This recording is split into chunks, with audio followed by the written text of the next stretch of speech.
बिस्मिल्लाहिर्रहमानिर्रहीम रब्बि ज़िदनी इल्मा। अस्सलामु अलैकुम रहमतुल्लाहि व बरकातुहू। सबसे पहले मैं अल्लाह ताला का शुक्र अदा करता हूँ। अल्लाह ताला से दुआ करता हूँ कि आप सब खैर खैरियत से हों। आज का जो लेक्चर है जो हम अपलोड करने जा रहे हैं वो है hassle law of constant heat of submission.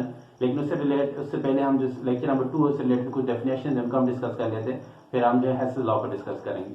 जो पहली डेफिनेशन है जो आपको डिफाइन करने वर्क को हम किस तरह डिफाइन करते हैं, क्योंकि हीट को हम डिफाइन कर चुके हैं। वर्क जो है energy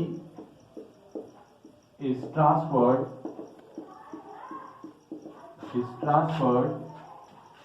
in the form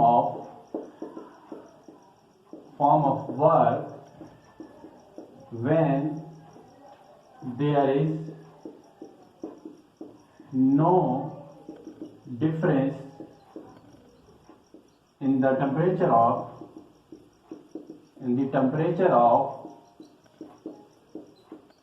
of a system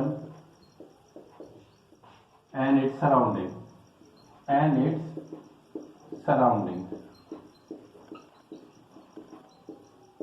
तो ये डेफिनेशन अपने पास नोट कर लें।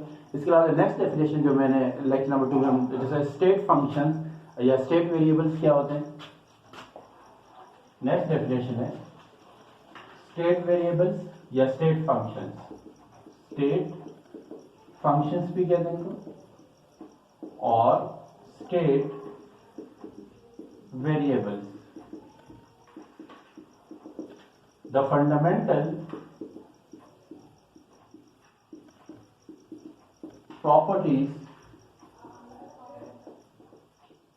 properties of a system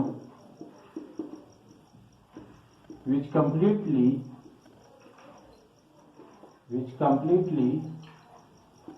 define the state of the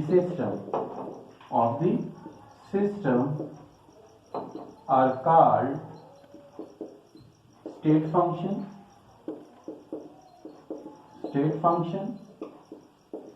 functions or state variables। तो ये वो fundamental properties like pressure, volume, temperature, तो ये स्टेट फंक्शंस हैं, क्योंकि इसके थ्रू हम क्या करते हैं, सिस्टम की स्टेट्स को हम डिफाइन करते हैं। तो ये आप चार्ल्स लॉ, बॉयल्स लॉ, इसमें भी हम पढ़ चुके हैं। Initial form of Charles law, final form of Charles law, initial form of Boyle's law. तो उसमें हमने जो है वो यही टेम्परेचर, प्रेशर, वॉल्यूम का आपने यूज किया। तो ये क्या है आपके पास स्टेट फंक्शन, इसके लिए इंटरनल एनर्जी, एंथैल्पीज है, ठीक है। तो ये स्टेट फंक्शंस कहलाती है, ये टर्म हम यूज कर चुके हैं। इसके अलावा जो है हमने फर्स्ट लॉ ऑफ थर्मोडायनामिक्स की जो मैथमेटिकल फॉर्म है,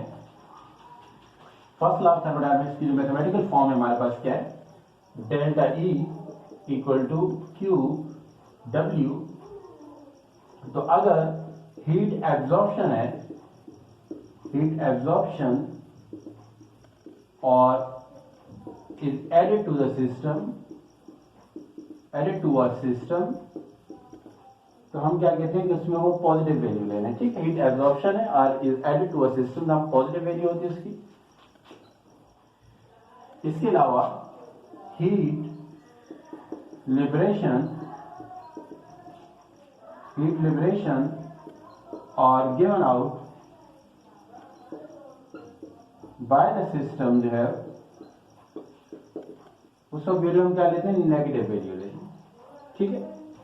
तो इस बात को याद रखिएगा। और इसके अलावा आपके पास जो है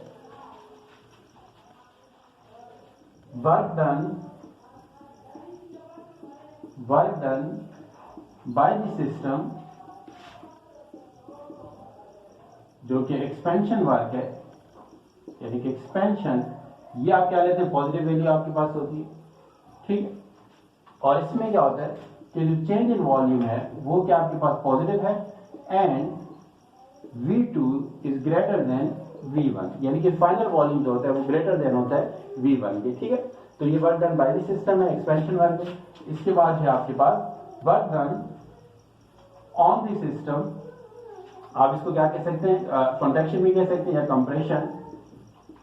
कंप्रेशन जो है वो आपके पास नेगेटिव वैल्यू है, और इसमें जो है ये जो चेंज आपके पास नेगेटिव आता है, इसमें क्या होता है V2 जो है ये वैल्यू क्या होता है, लेस देन जो है वो V1 होती है, इसलिए आपके पास जो वर्क की जो आपके work done on the system जो है वो कंप्रेशन वर्क जो आप क्या कहते हैं नेगेटिव वैल्यू लेते हैं। तो ये आपके पास फर्स्ट आप थर्मोडायनामिक्स न्यूमेरिकल्स आते हैं, तो ये वहां पे आपको जो है वो इस जो है जो है बातों का आपने ख्याल रखना है। तो जो आज का टॉपिक है वो हैसेस law of constant heat of summation. ये लॉ हमें क्या बताता है, हैसेस law of constant heat of summation. ये लॉ जो हैसिस जो है 1840 में ये इसकी इम्पोर्टेंट जनरेशन इन्होंने दी। और ये लॉ हमें क्या बताता है कि इसमें अगर कोई रिएक्टेंट्स हैं, कोई रिएक्शन है वो डायरेक्टली प्रोडक्ट फॉर्मेशन कर रहा है, उस दौरान जो एंथैल्पी चेंज आ रहा है, या वही केमिकल रिएक्शन जो है वो इनडायरेक्ट स्टेप्स के थ्रू जो है सेवरल स्टेप्स के थ्रू हो रहा है, तो उस दौरान जो एंथैल्पी चेंज आ रहा है वो क्या होता है, वो सेम होता है। ठीक है, तो हैसिस इन 1840 has discovered an important generalization, which is according to which that the enthalpy change, the overall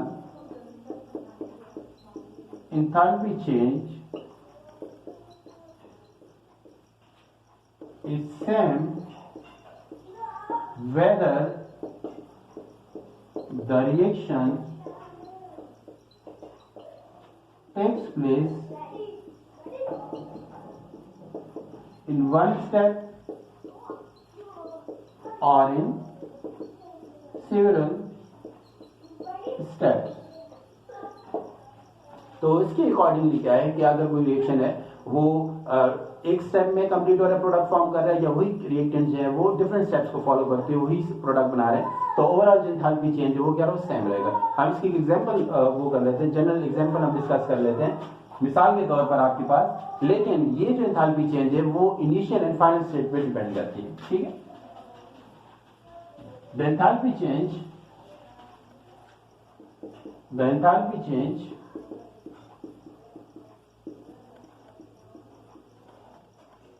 depends on the initial and final values of the enthalpy। Overall जो है वो स्टेप्स पे कौन सा मेथड है, डायरेक्ट मेथड, इनडायरेक्ट प्रोडक्ट की formation हो रही है, उस पर डिपेंड नहीं करते। लेकिन जो एंथैल्पी चेंज है वो इनिशियल फाइनल स्टेट जो है जो वैल्यूज हैं उसकी एंथैल्पी पे डिपेंड करते हैं। अब हम जनरल एग्जांपल ले लेते हैं। जनरल एग्जांपल जो है हमारे पास फर्स्ट कर लेते हैं कि ए फॉर्म प्रोडक्ट फॉर्म करे डी, इस दौरान एंथैल्पी चेंज है, फर्स्ट कर लेते हैं डेल्टा एच। ठीक है, आप इसको आप क्या कह सकते हैं, एक डायरेक्ट मेथड है ये कि जिसमें जो है वो क्या हो रहा है, प्रोडक्ट की फॉर्मेशन हो रही है। ठीक है, और इसी तरह इनडायरेक्ट मेथड जो है आपके पास कि ए जो है वो फॉर्म कर रहा है प्रोडक्ट बी जिसमें डेल्टा एच 1 है, और बी जो है वो क्या कर रहा है, प्रोडक्ट फॉर्म कर रहा है सी, इसका आप कह रहे हैं डेल्टा एच 2, और इस दौरान फिर ये दोबारा क्या कर रहे हैं, डी फॉर्म कर रहे हैं। तो इस दौरान एंथैल्पी चेंज है, फर्स्ट कर लेते हैं वो डेल्टा एच 3 है। तो अकॉर्डिंग टू हैसेस लॉ है, ये क्या है कि ओवरऑल जो डेल्टा एच होगा डायरेक्ट स्टेप में और इनडायरेक्ट स्टेप में या सेवरल स्टेप में जो एंथैल्पी चेंज है वो वैल्यूज क्या होंगी, सेम होंगी। ठीक है, तो डायरेक्ट मेथड में, और ये क्या आपके पास जो है वो इनडायरेक्ट मेथड है। ठीक, ये इसमें क्या इनडायरेक्ट मेथड। तो इनडायरेक्ट मेथड और डायरेक्ट मेथड में जो ओवरऑल एंथैल्पी चेंज है वो क्या होगी, सेम होगी। इसको हम थोड़ा एक्सप्लेन कर लेते हैं, डिस्क्राइब कर लेते हैं। For example, a reactant A is yielding a product D with the enthalpy change of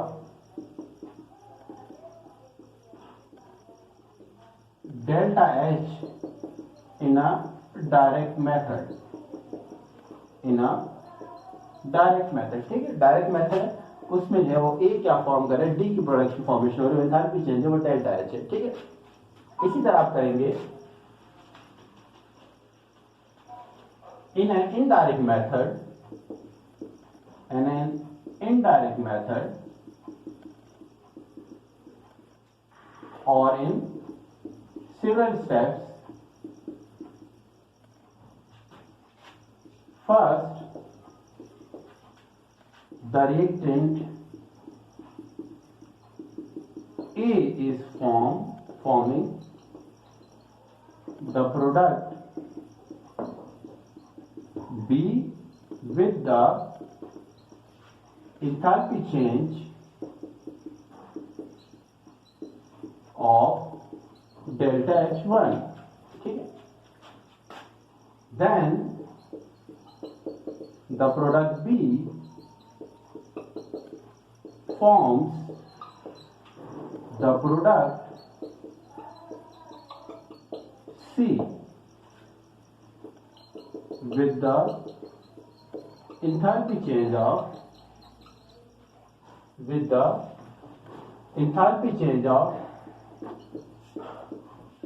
delta H2. In next step, the product C forms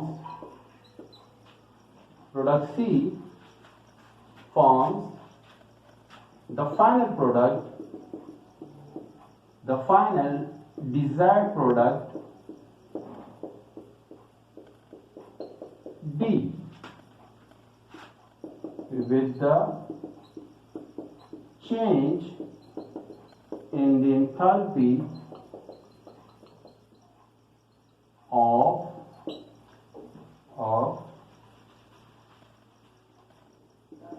delta H3, ठीक है। जैसे आप इसको डिस्क्राइब कर लीजिएगा।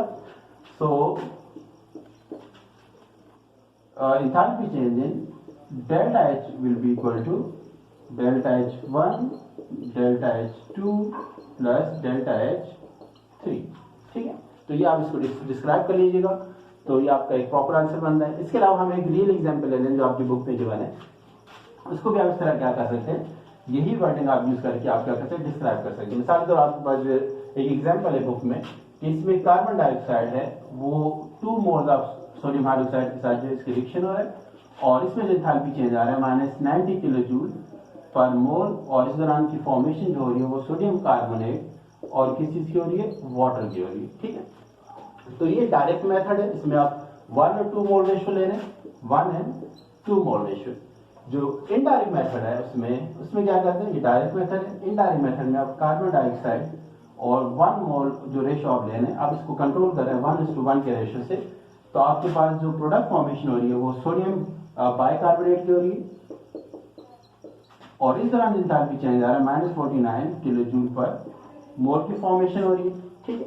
और नेक्स्ट स्टेप के अंदर फर्दर सोडियम बाइकार्बोनेट जो है वो रिएक्शन किसके साथ कर रहा है, सोडियम हाइड्रोक्साइड के साथ। नेक्स्ट स्टेप में तो -41 किलो जूल पर मोल की फॉर्मेशन हो रही है, और फाइनल प्रोडक्ट हमें यहाँ पे क्या ऑब्टेन होगी, सोडियम कार्बोनेट प्लस वाटर, ठीक है।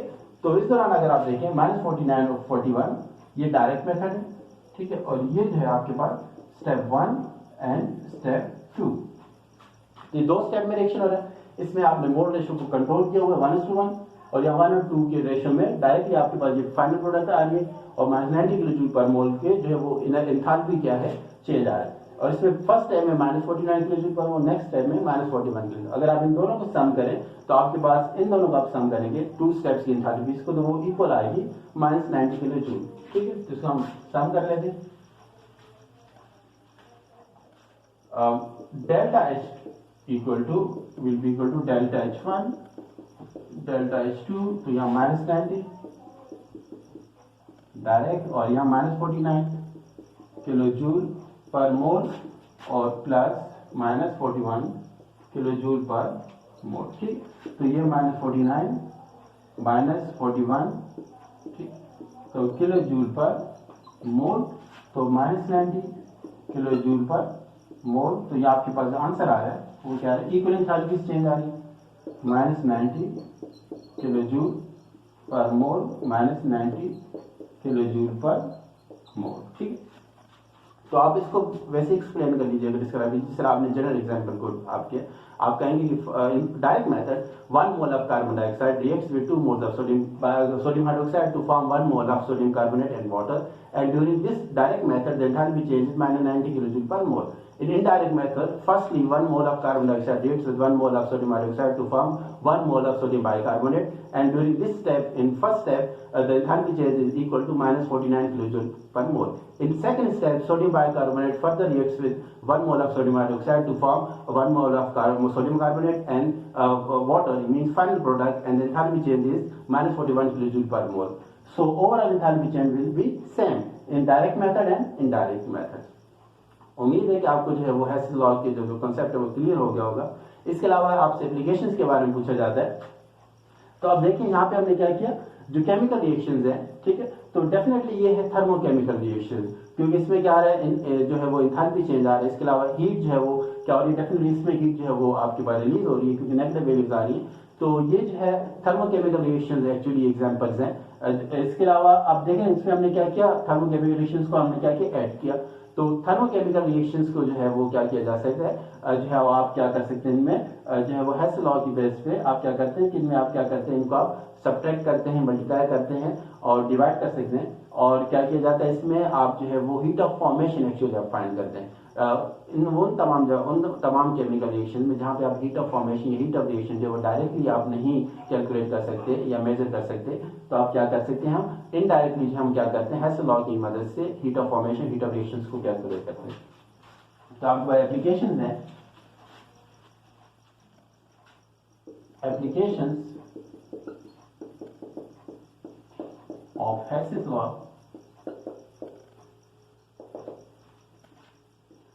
thermochemical reactions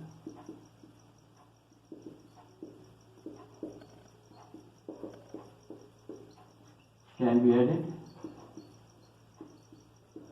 subtracted and multiplied to measure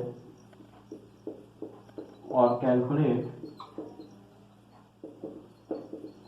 the heat of reaction, heat of formation, where direct measurement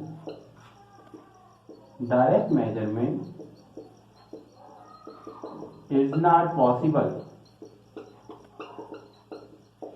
तो जहां पे आप क्या करते हैं, थर्मोकेमिकल रिएक्शंस को आप क्या करते हैं, कैन बी एडेड, सब्ट्रैक्टेड और मल्टीप्लाइड, ठीक है, तो इनको आप क्या करते हैं, heat of reaction, heat of formation, जहां पे आप डायरेक्ट मेथड्स के थ्रू आप क्या कर सकते हैं, मेजर या कैलकुलेट नहीं कर सकते।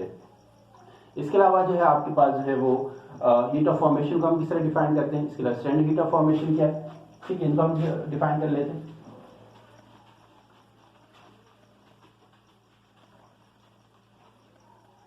हीट ऑफ फॉर्मेशन से पहले जो है हम डिफाइन कर लेते हैं थर्मोकेमिस्ट्री।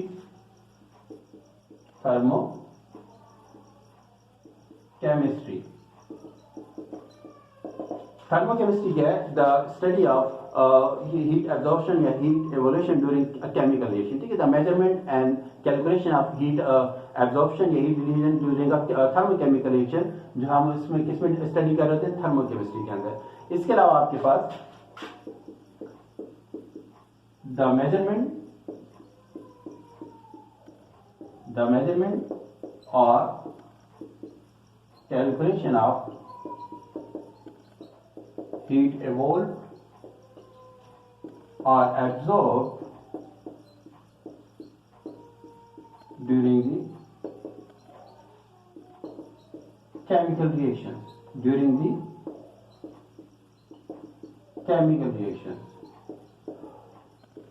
ठीक है।